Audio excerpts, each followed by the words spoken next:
الإعلامية ياسمين عز تعلن ارتباطها وتكشف موعد زفافها. إليكم التفاصيل.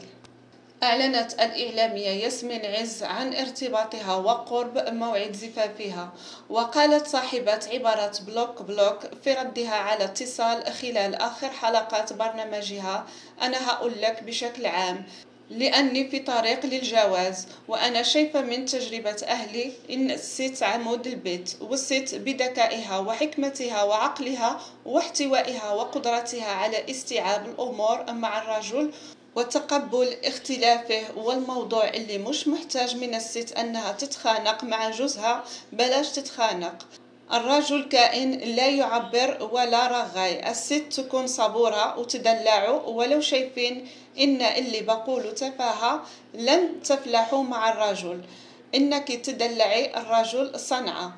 وأضافت: لو في واحدة خرساء اتجوزت هتلاقوا إن الشكاوى من اللسان الطويل والرد خلصت.